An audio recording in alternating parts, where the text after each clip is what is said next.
the more peaceful protests happen before dark, and the violence really ramps up after dark. So there is the possibility that someone wandering in at one time or the other would actually not be aware of the other. On the other hand, at this point, given what we know is happening every single night in Portland, every single night after dark into the wee hours, this time of year it gets dark pretty late. How could you be that confused about this being a totally honorable and peaceful protest? It can't be. It can't be at this point. So I think at this point is crucial. And I was talking to Eric last night and thinking about some things, and we were going back through some of the prior protests that have occurred, especially in this part of the world. And I was thinking in particular about Occupy. And initially you and I were very enthusiastic about Occupy because it seemed like finally this was something new and different that was protesting things that needed to be protested, like the TARP program, too big to fail, the obvious catastrophe of credit default swaps and leveraging and all of this.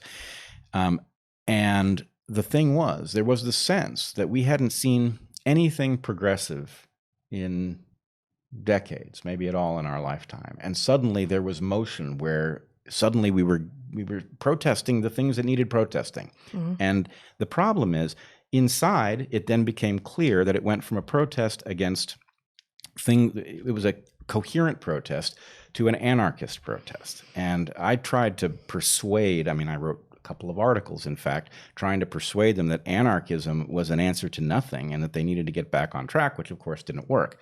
But my point is, there are those who are just simply waiting for anything that doesn't look like what they've experienced. And to the extent that the Antifa riots are portraying themselves as progressive, there are a lot of people who aren't paying close attention, who think, okay, finally, right? We're in the streets, mm-hmm.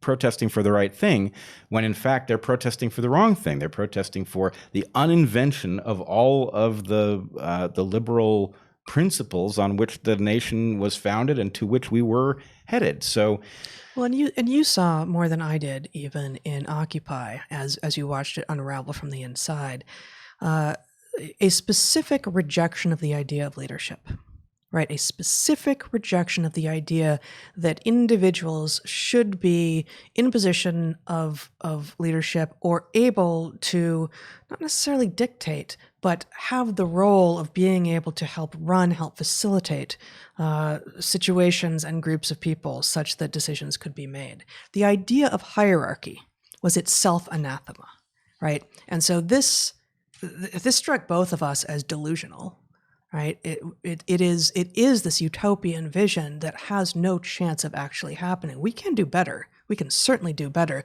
than what evolution has handed us.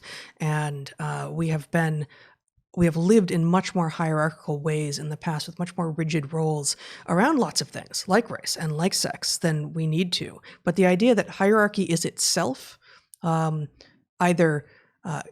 we are either capable of getting rid of it or it is worthy of being gotten rid of. Both of those ideas are batshit crazy. Yeah. Like, that makes no sense at all. And it tells you right there that the movement has no chance of success in the way that it's claiming it wants success. And also, one of the ways that it works tactically is it makes it very much harder to chase it down because who do you go after? And, one person says all cops are bastards, and another person says defund the police, another one says abolish the police, another one says we don't want any policing at all. And you go back to the first one, they said, well, I never said that. That's not my position, and I'm Antifa, and maybe they aren't. Maybe they're playing at it.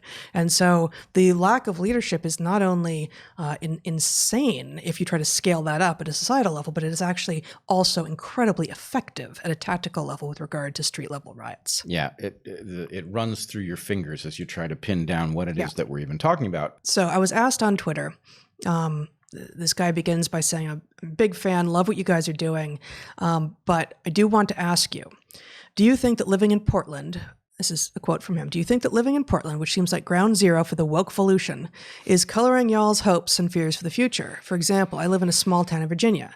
We, thank God, haven't had 50 nights of rioting in a row. Curious if you think that the Northwest violence will inevitably spread virally throughout the country, or if it's a big city phenomenon.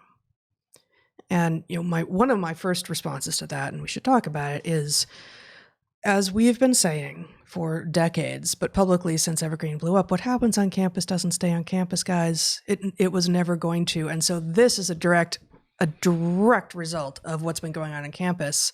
And the point of this is that it's going to spread, and it is spreading. And we see the media captured, and arts organizations increasingly captured in higher ed and K-12 schools, and increasingly the courts.